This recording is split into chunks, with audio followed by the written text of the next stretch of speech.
একযোগে গুরুত্বপূর্ণ সড়কে অটো রিকশা চালকদের অবরোধে অচল হয়ে পড়েছে রাজধানী।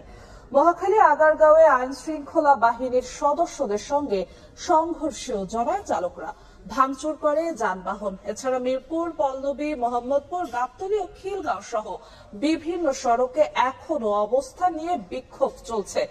অফিস শুরুর সময় এ ধরনের বিশৃঙ্খলায় চরম ভোগান্তিতে সাধারণ মানুষ।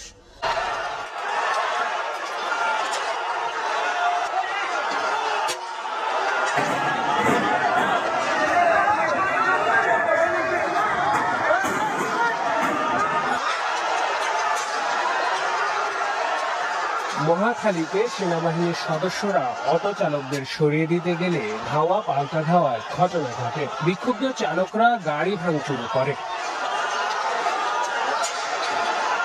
এখানে এখনো রাস্তা অবরোধ করেছে অটো চালকরা। সতর্ক অবস্থান নিয়েছে সেনা সহ আইন শৃঙ্খলা বাহিনীর সদস্যরা। অটো রিকশা চালকদের অভিযোগ, সময় না দিয়ে তাদের চলাচল বন্ধ করায় জীবন জীবিকায় সংকটে পড়েছেন তারা। সকাল 10টার দিকে আগারগাঁও থেকে মিরপুর হয়ে পল্লবী পর্যন্ত সড়কে অবস্থান নিতে থাকে অটো রিকশার চালকরা। এসব স্থানে অফিসগামীরা হেনস্থার শিকার হন। পরে আইন শৃঙ্খলা রক্ষা বাহিনীর সদস্যরা চালকদের সরিয়ে দিয়ে প্রধান সড়কগুলো স্বাভাবিক করার চেষ্টা করে। মিরপুর 10 নম্বর গোলচত্বর এলাকায় কিছুক্ষণ পর পর অবস্থান নেওয়ার চেষ্টা করে অটো রিকশা চালকরা। এছাড়াও নাখালপাড়া, মোহাম্মদপুর, গাবতলী, খিলগাঁও, মৌচাক মোড় ও ড্যামরা সহ বিভিন্ন গুরুত্বপূর্ণ পয়েন্টে অবরোধ করে রিকশা শ্রমিকরা। অফিস শুরুর সময়ে রাস্তায় বিশৃঙ্খলা শুরু হলে চরম ভোগান্তিতে পড়ে সাধারণ মানুষ। এ থেকে পরিত্রাণ পেতে চান তারা। 19 নভেম্বর 3 দিনের মধ্যে ঢাকা মহানগরীতে ব্যাটারি চালিত রিকশা বন্ধের নির্দেশ দেয় হাইকোর্ট।